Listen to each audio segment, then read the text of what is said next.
Today is October the 15th, 2016, and this is Ella Ster with a very special guest, Kevin Annett. Kevin Annett is the spokesperson and driving force behind the ITCCS, the International Tribunal into Crimes of Church and State. The ITCCS is founded to unite the worldwide survivors of genocide and child molestation practices, especially those committed by church and state. In February 2013, the ITCCS sentenced Pope Benedict, Queen Elizabeth, Prime Minister Stephen Harper, and others to 25 years in prison for crimes against humanity and for being part of an ongoing criminal conspiracy. The ITCCS is the first court in history to bring judgment against the Vatican and the Crown of England as institutions. And soon after their prosecution, Pope Benedict and Cardinal Tarcisio Bertone resigned as a result. So Kevin, welcome. How are you? I'm fine. Thank you for having me. Thank you. We could have this interview. In this interview, I would like to start off with going back to 2014. 2014 was an important year for the ITCCS. The organization got momentum and more revelations about the Vatican, the British, Belgium, and Dutch royals came out, as well as revelations about genocide that took place in Canada, and revelations about the worldwide satanic Ninth Circle rituals. And a couple of key witnesses, Dutch witnesses, came with shocking testimonies about the Dutch royals and the Dutch political top. For instance, taking part in the human hunting parties and other atrocities. And as I have a large group of Dutch listeners, I have some additional questions in regards to these witness statements, which we'll get into in a moment. But before we do, I would like you to reflect back on 2014, because despite the fact that the ITCCS became more and more successful and your name and the work was spread all over the internet, there was the break with Alfred Weber, who previously had supported you, but he dropped you like a brick and he started to denigrate you, the court, and even the witnesses. So could you recap what happened in that year and how you look back at the conflict with Alfred Weber and what the consequences were for the ITCCS? Yeah, certainly.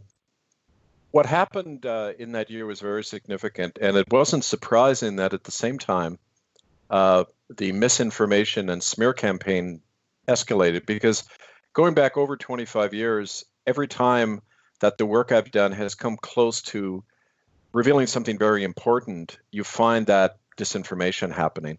Yeah. And it's not surprising what happens to any whistleblower. It's not unusual at all. My attitude is always, well, let's look at the evidence. Let's not talk about, let's not call each other names. Let's not talk about rumor. Let's look exactly at the issue. Now, the issue that Alfred suddenly raised without any warning, because just a few days before I had spoken to him, he was perfectly fine. Something happened in a 48-hour period to make him do what he did, and I can't speculate what that is. I mean, people have put out different ideas, but I have no proof. What was his big issue was that he said we were not disclosing the names of the judges right. In the International Common Law Court of Justice, and nor were we showing some of the evidence by which we convicted Ratzinger and the others. Well, in a court of law, it's not normal practice to disclose that information in the first place, especially when you're up against such heinous criminals with such power. In Canada alone, 6 of our activists, Aboriginal activists in Vancouver, have died as a direct result of going public with the information. After that experience, we were determined not to let that happen again. So yes, we were very clear with everyone that we're not disclosing the identity of the people, the prosecutor, the judges involved in this. We say that what counts is the result. The result is that a total of 4 top officials of the Vatican, including the Pope himself, stepped down in the wake of the evidence we brought out.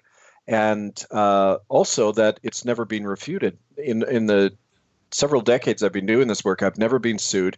I've never faced any counter evidence. I've just had these smear campaigns. So that tells you that it's nothing substantial from these critics. It's just a way to distract from the evidence we're bringing out. But do you think it was a setup? Because might be speculation, but Alfred has said himself that he has a Jesuit background, that he has an uncle, I believe, in a very high position in the Vatican. And you even mentioned he might be a member of Skull and Bones. Well, that's what he told me. You see, I knew him for 8 or 9 years. We had worked together at Vancouver Co-op Radio. He and I had both had our programs canceled at that same radio station because of the work we were doing. So after that, he had a series of interviews with me, which you know about. And in the course of one of those interviews, once I was at his home, he described, yes, his Jesuit uncle's connection, the fact that he was at Yale and was a member of the Skull and Bones. At least he'd been invited. I don't have any evidence that he was an active participant, but he had an association with them.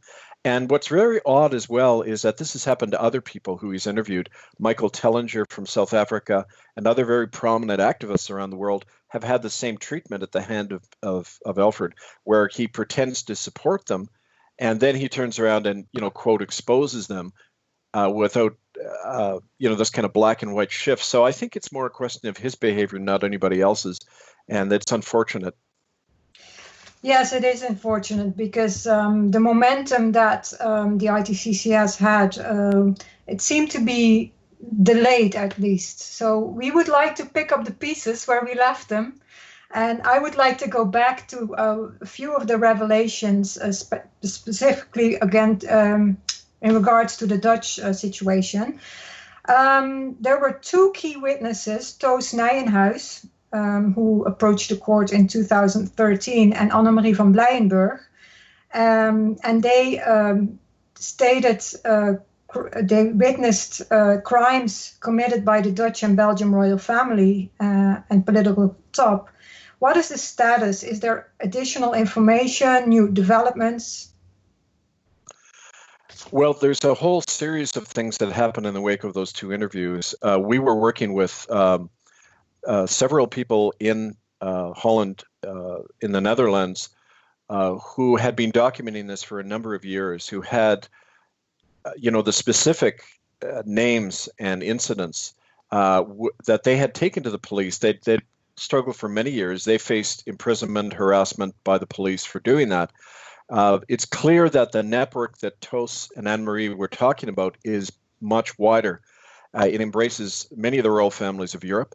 It involves direct ties with the Vatican. As a matter of fact, now you're testing my memory, but you might know these names yourself, but the present Queen of the Netherlands, she had a relationship with the present Pope. As a matter of fact, apparently he played a role in getting her citizenship so she could become the Queen of the Netherlands. I'm trying to remember her name. Maxima Zorgeta. Yeah, I had Maxima, a question about exactly. that because you stated, I guess it was in an interview with Alexandra Mathers, that Annemarie van Blijenburgh had made a statement that Maxima Zorgeta had bribed the current Pope, Pope Francis, while he was a cardinal in Argentina.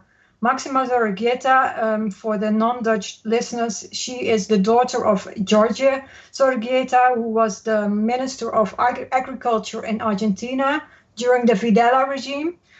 And you stated that she bribed the Pope in order to change something about her identity. And I was curious, do you know what she needed to change? It had something to do with her family history, which they were concerned about concealing. And the most recent information I've had on that is that it didn't involve just the present Pope. There was, you see, when he was Argentine Archbishop, he had direct ties to the Videla dictatorship. And the Vatican's made it a strong attempt now to conceal all of that, because it appears that Jorge Bergoglio, the present Pope Francis, was directly present at the actual meetings where the junta put out orders to kill certain people. So these were assassination orders. He was being consulted because some of these people being killed were his own priests who were working with the poor and various movements in Argentina at the time opposed to the dictatorship. So it looks like Bergoglio's network perhaps involved people she was associated with, people who subsequently were either tried or accused of war crimes in Argentina. We know that the whole child trafficking network is very strong, that out of his cathedral in the Plaza de Mayo in Buenos Aires, there was child sacrificial rites going on in the Ninth Circle. So I wish I had more specific information I could disclose about that. But when I do come to Europe, I am meeting with the people in the Netherlands who have that specific information, and will be able to share it with you at that time for sure. That would be great. And yeah, you also stated that Pope Francis was also involved with the child trafficking of the children of the political prisoners. Yes. Two of the priests, right after he became really not elected, he was really appointed Pope, the first Jesuit Pope in history. Two Argentine priests came forward to accuse him of that complicity in the death of people in Argentina. And after that happened, when I was meeting with Anne-Marie and Toos in the Netherlands, another woman came forward, and she had claimed she was a former nun who had worked. She was Argentine.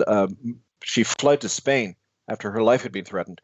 And in fact, she had been raped and tortured to not talk about what she knew, because she saw children being delivered to the cathedral that I mentioned in Plaza de Mayo in Buenos Aires. She knew that as Archbishop, he was directly involved in these children disappearing, because they were last seen in the cathedral. As in many other of these sites around the world where these sacrificial rites go on, they tend to happen in sealed areas beneath the basements of major Catholic cathedrals, like in Montreal, New York City. We've documented this all over the world. So it involved that, the eyewitnesses. Now, one of these eyewitnesses then went silent. He went into a monastery, apparently, and didn't say anything. And the other one died, I believe. But I'll have to, kind of look into that. Let's go back to the Dutch witnesses. Toos Nijenhuis, she stated that the abuse she had to endure was filmed. And this might be the case in other occasions as well. For instance, to blackmail the politicians that are present at such ritual killings. Has the ITCCS ever been provided with filmed material or photographs of ritual killings where high-profile people are present? Yes, they do have that information. In fact, it was provided by some of the contacts that Toos gave us, other people who didn't want to go public with their testimony. It's part of the sealed archives in the record of the common law court. And it's one of the reasons we protected the identity of the witnesses and the prosecutor and the judges, because they're sitting on very explosive evidence, including a copy of the document which goes back to the mid-18th century, which refers to the Ninth Circle sacrificial cult and its Jesuit origins. And again, like you mentioned, it was used as a means to control popes and other people, other politicians. Anne-Marie describes how she was inducted into the sacrificial rituals and these hunting parties through her husband, who is a member of the criminal syndicate Drangheta. And they regularly would entrap judges, politicians, police. Drangheta apparently have many of these people on their payroll directly because of the human trafficking and drug trafficking they're deeply involved in across Europe. Yes, and Annemarie was a former judge, is that correct? She was training, she was a lawyer, and I believe that she was being offered a judgeship, but I'm not quite sure of the history. I'd have to check on that. But she was very involved in the legal and the political establishment, yeah. Yes. In her witness statement in 2014, she made some serious accusations against the present Dutch Prime Minister Mark Rutte.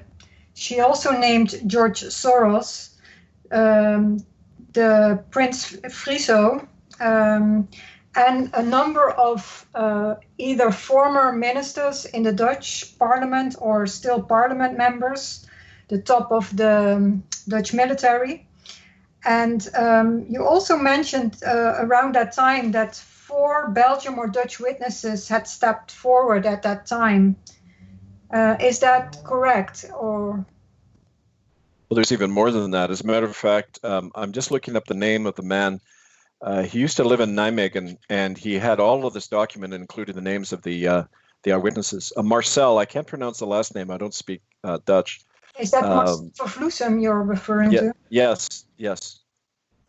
And now I understand he's faced arrest and a lot of harassment because he had a lot of this hard evidence linking not just the individuals, but the money behind it. We know that some of the central banks like HSBC, JP Morgan and others are closely tied to Drangheta and laundering money from the drug cartels. Well, the drug trafficking and the human trafficking is really part of the same thing. And, so again, there's a lot of overlap between these crimes. Yes. But will this evidence or video testimonies of these other witnesses become available through the ITCCS website? Well, you see, they haven't made a decision about that because the investigation is ongoing.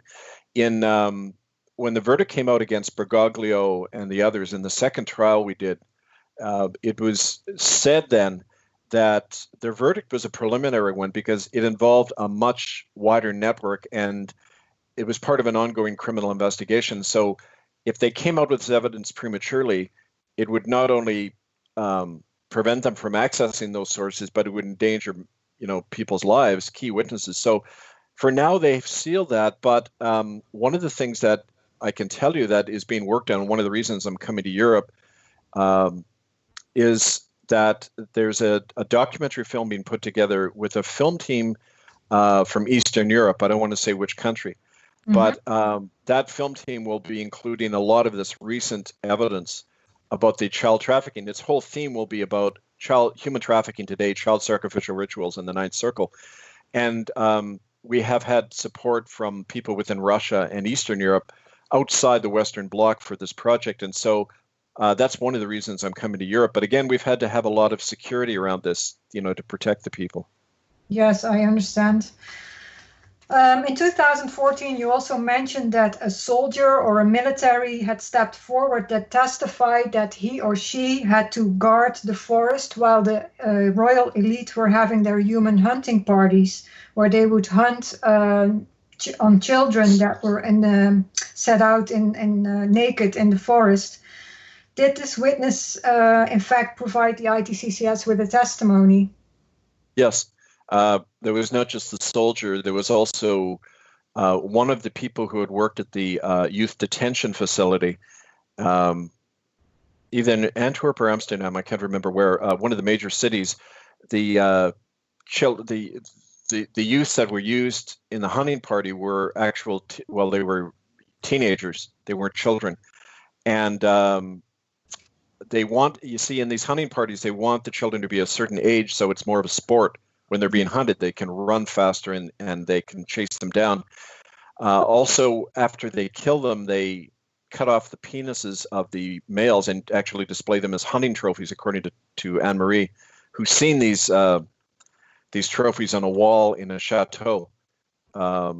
Anyway, so one of the witnesses had worked in that youth detention center where the police had come, apparently with an order from Queen Beatrix, to have a certain number of children the excuse was they were being transferred to a different facility and then they were taken out to the woods and killed in that manner and then buried in the woods. I was actually taken to one of the sites in the forest where these children had been buried after, a mass grave site. Was it excavated? No. The difficulty with doing these things is you immediately go up against the police.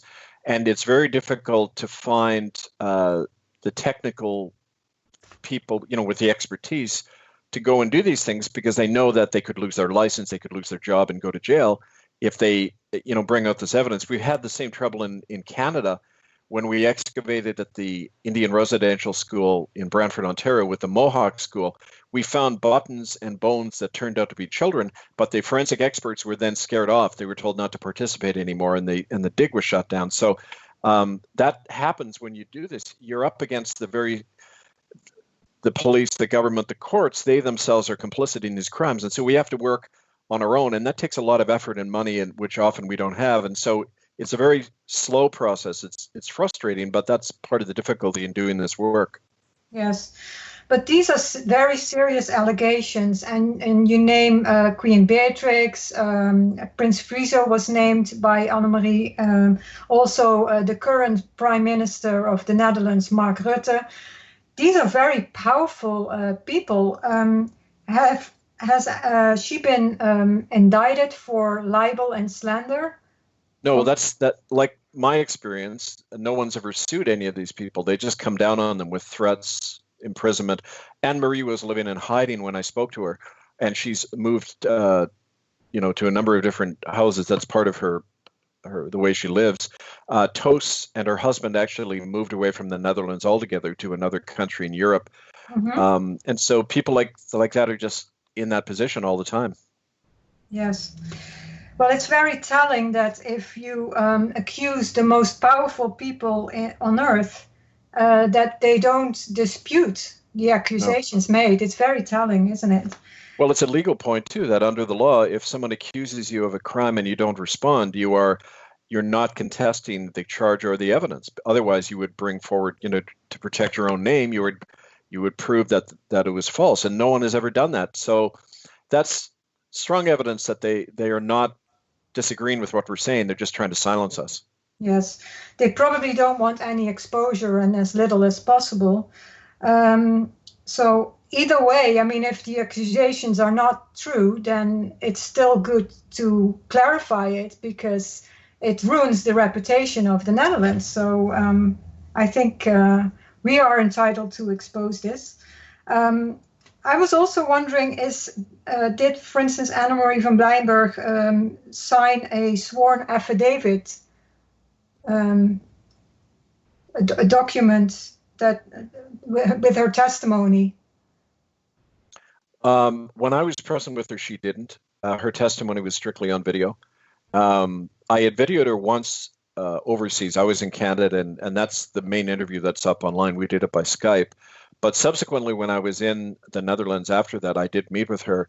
My understanding is she did meet separately. She had filled out such an affidavit, and it's in possession of lawyers who are associated with our tribunal. But I haven't seen the actual written affidavit myself.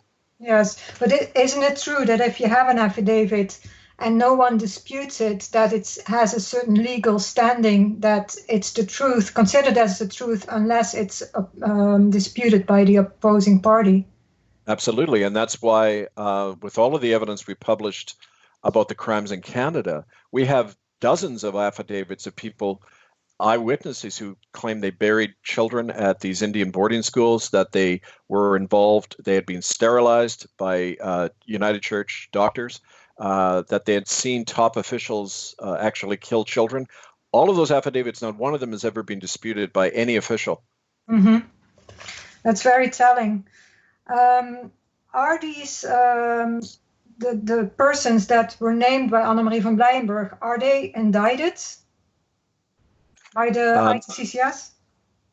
They had been, in the second case involving the child trafficking, there was three main defendants listed: Jorge Bergoglio, and the Archbishop of Canterbury, and the head of the Jesuits, mm-hmm. as the three main defendants. Now, there had been a number of other people named as accessories, and that was again part of the sealed court record, because in that court record are the names of the sources, of information, people still within the government, and for that reason, once it looks like we're going to be able to get more support for actual other court cases to bring against these officials, then that information will be released. Okay. Like, don't forget that, when we have a verdict in the common law court, people say, well, that's just a symbolic statement. It has no legal power. What people don't realize is that the verdict of any citizen inquiry can be used by other courts. The evidence there can be used by other courts to issue arrest warrants, to convene other court cases. So the evidence itself is very powerful. And that's, in fact, why Pope Benedict resigned, just 2 weeks before the verdict came down in the case, the first court case, the common law court case we did, because they knew that a Spanish court could issue an arrest warrant against him. They had already received a diplomatic note from the Spanish government saying that might happen if he ever came to Spain. So these verdicts are very powerful. Yeah, the only thing that is missing right now is the enforcement. How do you see the enforcement happen in the near future? Well, two ways. The police are obligated to enforce a legitimate court order. And all that people need to do is get such a court order, and the police would have to. Now, if the police refuse to, under natural law, which actually is the basis of common law, it supersedes statute laws. So regardless of the legal system or the government statutes in your own country, as a human being, flesh and blood, man or woman, you can appeal to the higher law, the law of nature, the law that says that we have an obligation to protect our liberties and our communities when the authorities are not. And under that natural law, we can perform these arrests ourselves. So one of the things we do now is we hold training workshops in the common law so that we can say, okay, we need to, if the police are not going to arrest these people, if the warrants are not going to be issued, then we'll have to do it ourselves. And in Canada, for example, we've gone up to members of the police and even the Royal Canadian Mounted Police and said to them to stand down from their oath of allegiance to the Crown as a convicted criminal body and take an oath of allegiance, to the common law and to the people to protect them, which is supposed to be their job. And so we can take action as citizens to do these things as well. Mm-hmm. And we're also in a war of the mind, aren't we? And so the awareness and the consciousness of what our rights are is also part of the battle. Wouldn't you agree? Absolutely. We cannot even imagine taking public action about any of this until we reclaim our own minds. And until you're aware of the fact that we are under a very strong kind of attack and mind control all the time, and we've been raised that way, we're not aware of the fact that we do have to reclaim our autonomy, our sense of, that we do have authority within ourselves to do these things. That's the biggest battle. It isn't just with survivors of trauma and abuse, but with anyone. You find kind of a conditioned fear of authority, a belief that, well, we don't have the power to do these things. That's actually a lot of my critics come from that fear-based thinking that says, well, you don't have any right to do these things. Absolutely, we have every right to defend our lives, our liberties, the lives of our children. It's our obligation, actually, to do this. Yes, obligation is right. And in fact, it's a crime not to. It's a crime to know of a crime and not do anything about it. Then you're complicit. And that's really what compelled me to do what I did originally 20 years ago when I said to the United Church, I can't go along with this concealing evidence that we killed, many children over many years. Yes. In 2014, you also mentioned that there were allegations against plural heads of state, and I believe it was around the number of 28. I can't remember the exact number and couldn't find the link anymore. But can you mention names or countries that were allegations made? 28. You mean the heads of state of these different countries? Well, the 28, I think you might be referring to the first court case we did. We had 28 defendants in the case. These were top officials of the churches of Canada. Okay. And their accessories in England and the Vatican, of course. It's kind of a given that many people within the government system of many countries, if not directly involved, are aware of these things and are protecting the perpetrators. That seems to be the norm. Mm-hmm. Well, there's a lot of information that came out in regards to the European crimes committed by the Vatican and the European royals. But do you think this is a Western kind of thing, the satanic rituals, or do you think it's a global phenomenon? Does it happen, for instance, in Russia, Asia, South America, Africa? Yes. Well, Anne-Marie told me of an incident where she actually had been taken to Russia And these things have been going on there as well. So absolutely, it spans borders, and it isn't just Catholicism, Roman Catholicism. We find child trafficking, child abuse practiced in every religion. That's why really child abuse is about power. It's about controlling people and controlling the population by instilling fear in them, as well as making a lot of money off the human trafficking. But I would, this is a very broad inquiry, and that's, the strength of that is that people all over have knowledge of this, but they're afraid to come forward. And this is a lot of the work we do, trying to find a way to work with them while being under fire a lot of the time. Mm-hmm. Yeah.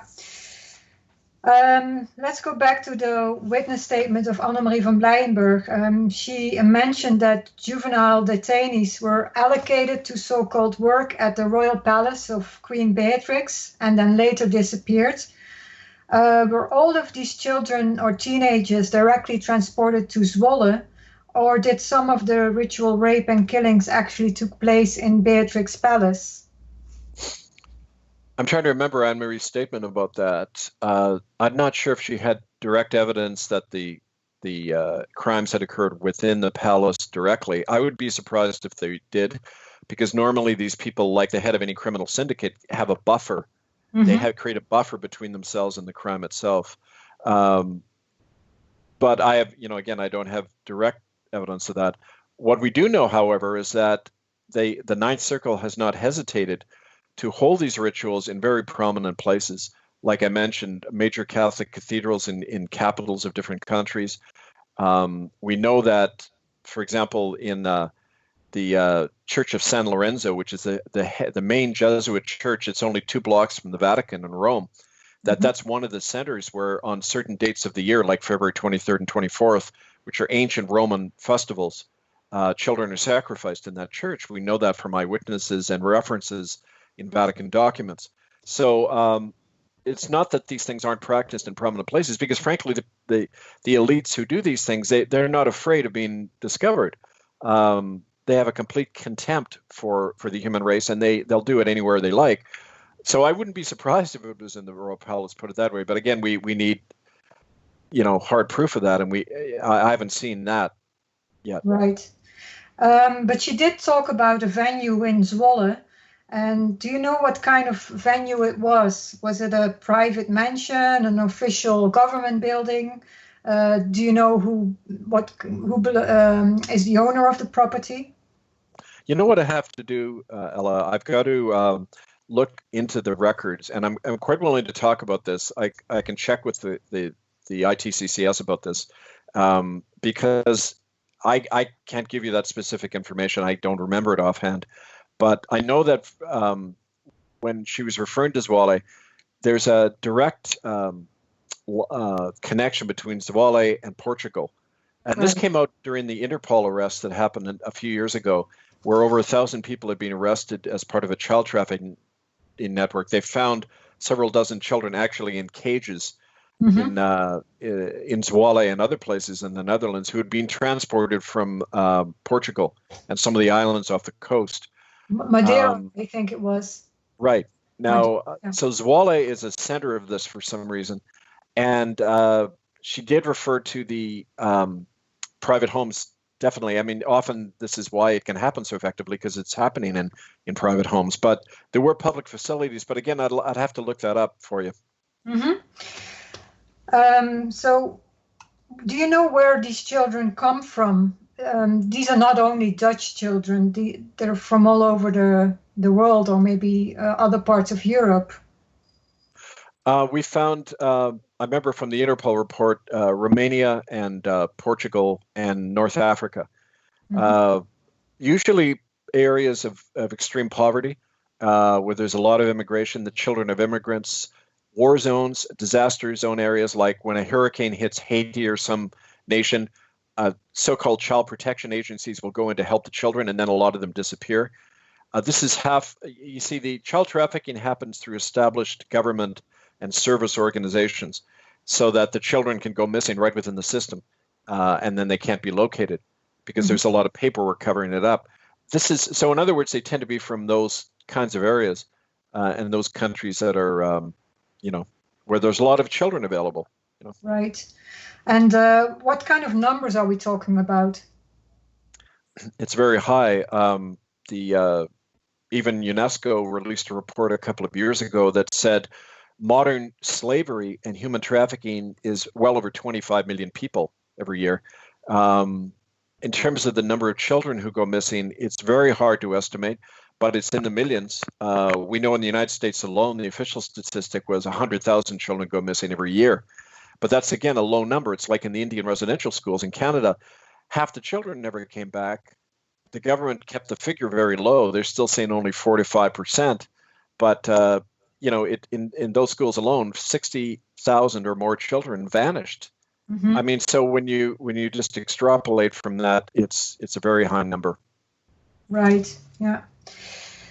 Has the name Joris Demmink ever been mentioned by any of the witnesses you talked to? He was the former Secretary General of the Dutch Justice Department. I believe Anne-Marie did have his name in her list of top officials, but I'd have to check that. Right. Yeah. And do you know if Annemarie's witness statement is related in any case with the Marianne Vaatstra case? I sent you some information. She was the 16-year-old girl that got raped and brutally killed. I don't have any information about that. I'm not sure if there is a connection. Neither am I, but it's a persistent rumor, and I think it's worthwhile to dive into this because it does have parallels with her witness statements. Well, one of the things, I agree. One of the things in the case of, the Belgian member of parliament, Laurent Louis, who had mentioned the names of some of these people in parliament, and that's why he was eventually forced out and faced with threats, fines and jail terms. One of the things that he had asked was that the Marc Dutroux case be reopened because he found that there were, in fact, 2 court records. One was the original statement he had made to investigators about the involvement of the royal family in his serial killing of children. And then there was the official court record where any reference to not only the royal family, but anybody else was stricken away. And they tried to make him look like a lone perpetrator, which is what they always do. And he was trying to get the case reopened. And that was the reason Laurent Louis was targeted for being attacked. So that shows you that one of the ways they hide these crimes is through the court system and issuing false statements, false court records, and all of that. So that's why it's very important to get people within the legal system. And I don't mean lawyers only, I mean actual judges and others to come forward. There was a judge who actually, and I can look it up, it's in one of my books here, his name, he resigned during one of the court cases saying that the mafia was running the case, that witnesses had been silenced, that prosecutors had been silenced and everything by a lot of money, from the Drangheta. And so there are honest judges who will come forward, but we have to create the climate in which they feel safe to come forward. Right. And this was in relation to the Marc Dutroux case. That's right. It was years ago now. It was like the early part of the century. I'll look that up. Just give me a moment. I've got his name. Here it is. The judge's name was Jean-Marc Connerat. And the reference is in the Daily Telegraph newspaper in England, August 17th, 2001. Judge tells of murder plots to block Dutroux investigation. Belgium accused of cover-up. And here's the quote. The mafia has taken control of this case. It is impossible to conduct a fair adjudication of this issue. And he resigned. Whether he had been threatened or forced out, it's hard to say. In the Marc Dutroux case, also allegedly 30 witnesses were killed or got suspicious accidents or disappeared. So this is the way the system works. You also mentioned something in regards to Robert Mikkelsen. He was a child molester in the Dutch daycare center. And in a previous interview, you had stated that Anne-Marie had claimed that Robert Mikkelsen, he's known as Robert M. in the Netherlands, was protected by Willem-Alexander and Maxima, the Dutch king and queen. How was he protected? My remembrance of what Anne-Marie said about that was that he had had a personal relationship with Maxima and had served in some capacity, either, a driver or a servant of some kind. And so she directly intervened to protect him and stop any prosecution. That's all I remember about that particular connection. Again, when I speak to Anne-Marie again, you should give me a list of these specific questions, and we can definitely provide that information if she has it. Yes, that would be great. I have some questions about the funding of the ITCCS. In 2014, the public prosecutor had offered immunity and rewards up to 10,000 euros for witnesses who would like to make a legal statement or provide evidence to the court in regards to child trafficking, rape, ritual killings, and other serious crimes against humanity committed by royalty and heads of state and other government officials. How many witnesses so far have contacted the ITCCS with new evidence as a result of the prosecutor's announcement? I don't know the number, but I do know that people did come forward in the wake of that offer. And in fact, one of the people who came forward with that evidence provided to the court, it was evidence directly tying the present Pope Francis to the activities of the Ninth Circle. In other words, this person had more than just eyewitness evidence, but he actually had letters referring to the Ninth Circle that had gone on in correspondence between Bergoglio and other top officials. Now, I don't have that specific information of the number of people who responded, but I did know they did. Mm-hmm. But that does raise questions about who funds the ITCCS, because if you have 5 witnesses, that's already 50,000 euros, and that's a lot of money. Could you say something about the sponsors and the organizations that are linked and are supportive of the ITCCS? Well, I can't disclose publicly the names of something that important. I can tell you that the big money provided, like those $10,000 rewards, came from private individuals. In fact, people often say, well, you've been blacklisted, Kevin, you haven't been able to work. How do you operate? When I travel, there's a couple of donors I've had over the years who provide my travel funds.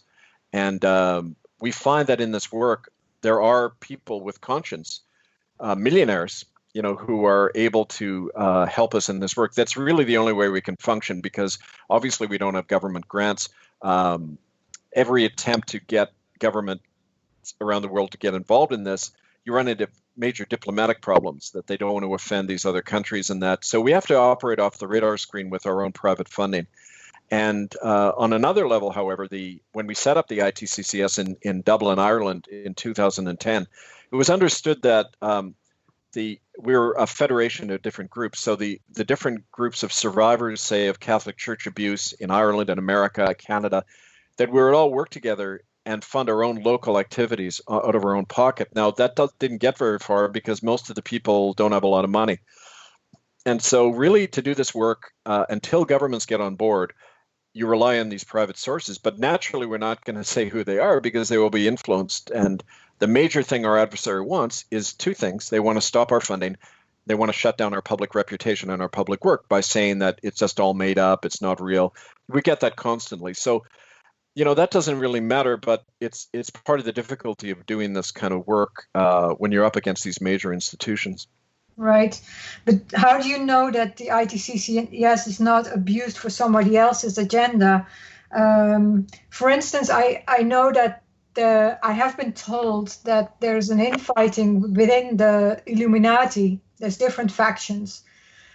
Could it be that there's, for instance, the American faction that wants to eliminate the Vatican and the European royals, and that the ITCCS is used as a means to do so? Well, I think in any system of power, it's not monolithic. There's always factions. And in fact, we use that to our advantage all the time. There is a faction within the Vatican that has provided us with information. Now, how reliable is that information? Ultimately, it isn't. Nothing is reliable. And ultimately, nothing is trustworthy in a world like ours. You have to look at everything with a grain of salt. as they say in England, and be critical about everything and the evidence. In all the work I've done, when anyone provides me evidence, I always find two other people to corroborate it or some kind of document to do that, just like you would in a court of law. But for sure, the thing about the ITCCS is that we have a policy of saying we're opposed. Our simple bottom line is we're opposed to child abuse, the torture and murder of children by anybody who practices. We don't ally ourselves with any bloc, any religion, any government. And for that reason, it's true that you don't, the bigger an organization gets, the more difficult it is to know who's doing what. And there will be, different agendas, different manipulations. The way we stay honest is we go back to that mandate all the time. We are out to protect children regardless of who does it. It's a system. There's a quote in the Bible that says, never put your trust in princes. And we have the same policy. We do not trust any government, any power, any system of organized power because it can be corrupted. We rely on citizens working directly. So I don't know if that answers your question, but that's how I've operated so far. And I think we have to do everything with our eyes open because it's true. It's like in personal relationships. We're not sure what everybody's agenda is. We're not sure how often we're being manipulated, but we have to constantly be asking that very question you're asking. Right. Yeah, there are some critics that say, well, not a lot of child abuse has come out from the American side of things. A lot of child trafficking is going on in Washington, D.C., and we know child sacrifice in Bohemian Grove. Why do you think that hasn't reached the ITCCS, or has it? Oh, it has. I mean, a lot of the work we do is focused on North America. I can tell you that, I'm the North American Field Secretary, so I have a lot of this documented. In fact, we have a lot of hard evidence in America, not just about Bohemian Grove, but about the present-day child trafficking. And we've named this on the itccs.org. If you look back, there's references like when the Pope came to America. We documented where the Ninth Circle were killing children. The main Catholic cathedral in Washington, D.C. The very night he addressed Congress, there was a ritual killing on that spot. We found that a lot of one of the hot spots for child trafficking in America are the Indian reservations in Western Canada, the Nez Perce, the Anasazi, and the other Indian reservations in New Mexico have the highest rate of child disappearance anywhere in America.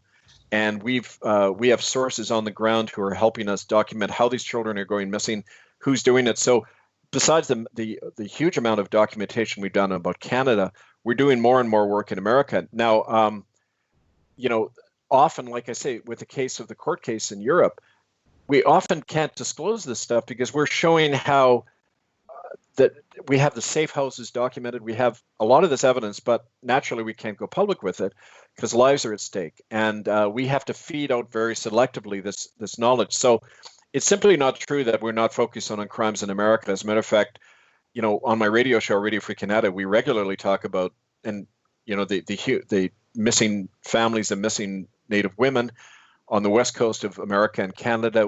We have over the next couple of weeks that theme on our show. So it's a major focus of what we do as well.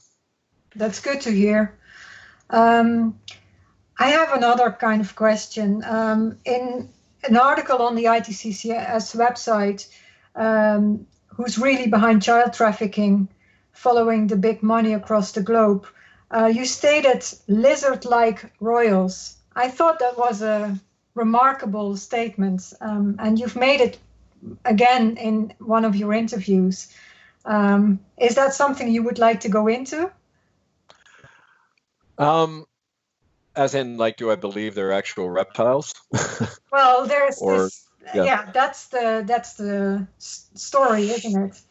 Well, I think it's personally, I believe that you don't have to be a reptile to do these crimes. Human beings are very capable of doing this to one another, and so I did have some support for a little while from David Icke in England. Mm-hmm. And of course, he's developed a whole theory and literature around this, believing that the elites running the world are actually from off planet. I hesitate to even go that way because even if it's true, the point is, what we're facing is not so much a problem of extraterrestrials as the problem right here in our own systems of power. And like I say, as a minister for many years, I worked in the prison system, in the community. I know sociopaths and psychopaths. That's part of human nature, frankly. I think the capacity to harm one another. How could these crimes carry on in such a large way? How could 60,000 children die in Canada and the major churches and police and government allow it to happen? Are they all lizards? No. Some people might claim they are, but the point is any human being is capable of doing almost anything to anyone else under the right circumstances in a system of hierarchy where people feel they have to go along to keep their job. It's amazing the things that people will do. And so I prefer to focus on that. I don't have personal or other evidence that there's a species of lizards doing these things. I have been, as a minister, on 2 occasions, I participated in exorcisms where I experienced a spiritual reality which can't be explained, which lends me to believe that, yes, there are forces at work that we can't understand and which are present, which are not human. Whatever label you want to put on that, people have their own freedom to do that. But I think it's more complex than simply saying we're all being eaten by reptiles. I mean, it simplifies things. It almost trivializes the crime going on, and I prefer not to do that. Right. But if that would be the case, then the witnesses would have come forward with that kind of testimonies. People have, well, I've spoken to people. You see many very strange things. Working with Aboriginal people, I've had them say to me that they've seen the people who are raping them transform into other creatures while they were watching it. In court, you get when you're suing somebody, their lawyer will often say that the person who is being abused suffer from what they call false memory syndrome, where if you, as a child, especially if you're harmed, you don't have the ability to remember specifically. You'll confuse dates and names, and the lawyers for the churches and government have often used that to avoid prosecution. And it's true that some of that trauma will induce those hallucinations or images of that, but nevertheless, enough people say these things that I think there's credence to them. But again, the question is the proof. It's like the issue of enforcement. How do you go about it? Right. Yeah. So you have the legal issue, and you don't want to discredit the witnesses. But on the other hand, you have the spiritual side of things, where we cannot deny that there are other dimensions and other forces into play in what is taking place there, and that actually might even explain the real reason why these things take place. I think I agree that ultimately what I think is involved in the child killing, the child abuse, the trafficking is a form of spiritual vampirism.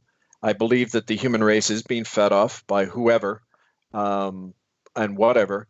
There's a massive kind of energy transfer going on, and it's a way to, live off us. It's a parasitic system. Now, knowing that is very important, because we're all raised in a way that causes us to hand over our power and authority to others.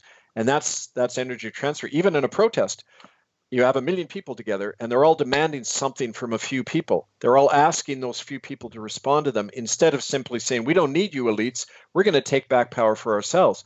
We're going to reclaim the land. We're going to pull our money out of the banks. We're going to establish sovereignty ourselves. You don't hear many people talking like that, because we've all been conditioned to hand over authority to somebody else, to some mediator. A pope, a government official, an honest judge, somebody who will do it for us. And that's the system we have to overcome. That's what I mean about reclaiming our own minds.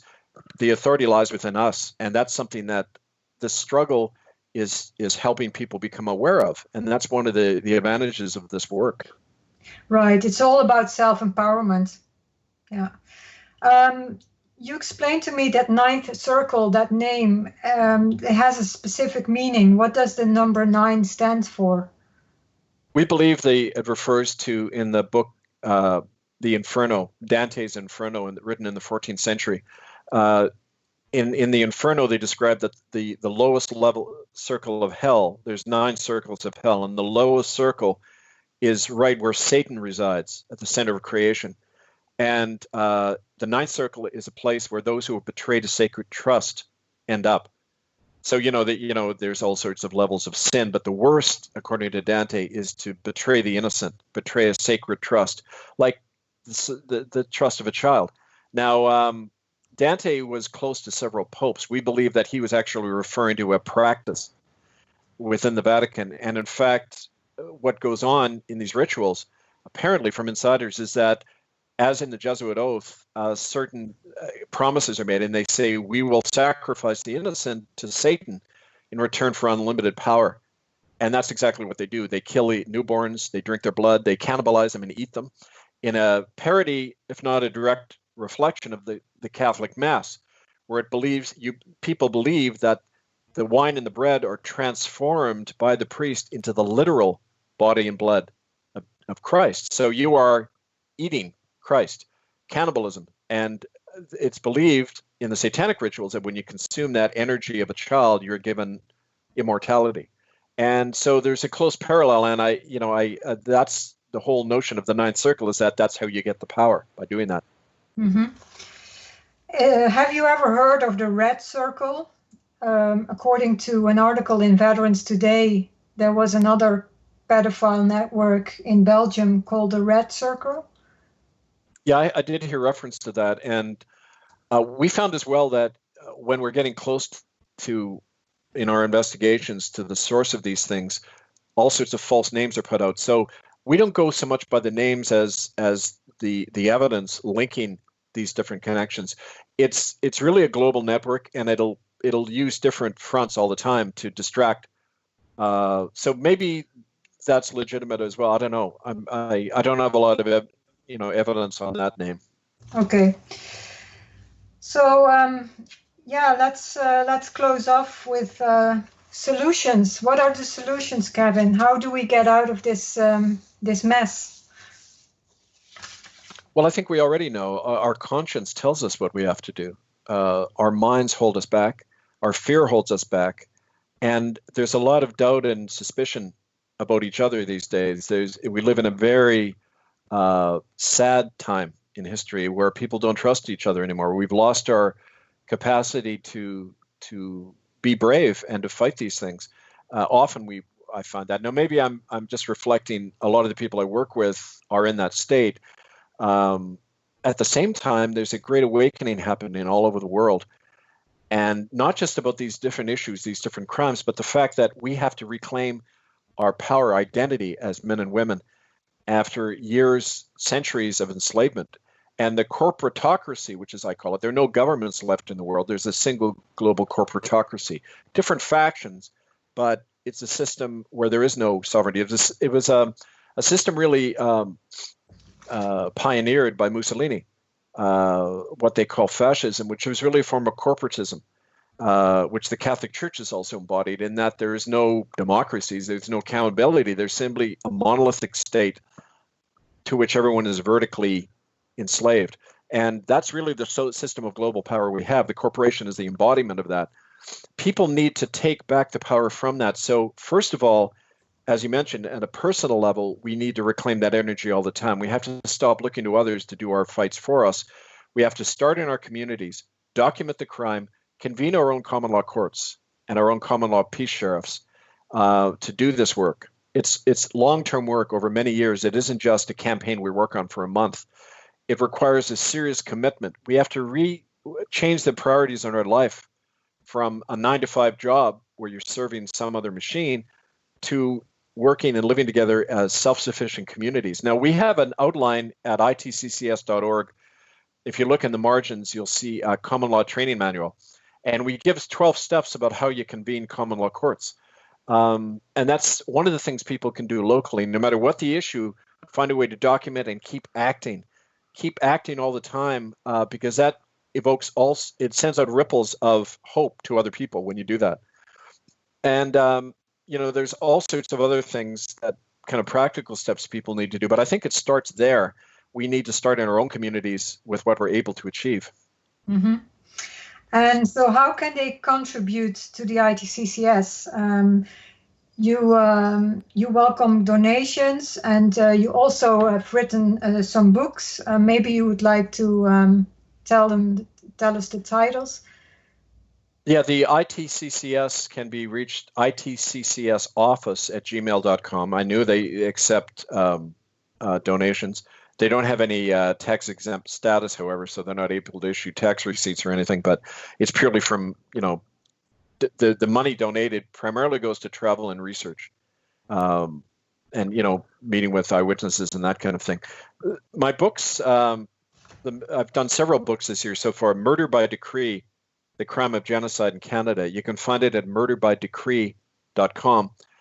This has all of the evidence that was censored by the Canadian government. It has all of the hard evidence that the Catholic, Anglican, and United Churches, the government of Canada, the Crown, and the Vatican, they were all involved in systematic genocide, and the genocide is continuing today. So that's murderbydecree.com. Unrelenting Between Sodom and Zion. That's my personal account of the struggle over the last 20 years.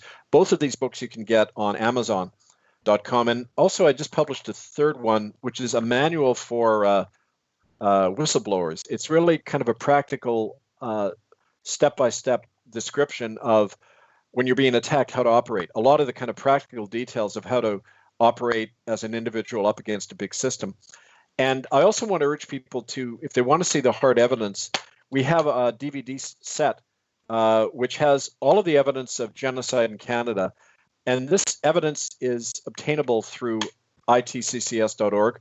But I can also send out all this material to anybody who's interested. We encourage people to set up local groups to take action. And I spend a lot of my time just going around and meeting with those groups. So if you want to get a hold of me, you can write to me, hiddenfromhistory1. That's the number 1, hiddenfromhistory1@gmail.com. I am, like I say, coming to Europe. We haven't set the dates yet, but that'll be definitely during the fall sometime. Okay, well, it was great to talk to you, and hopefully we can do a follow-up in a little while when you have some more information, maybe by the time you were in Europe. I would like to thank you very much, and I wish you lots of luck on your mission, and I'm looking forward to talk to you soon. We will. Thank you, Ella. Okay, bye-bye. Thank you. Bye for now.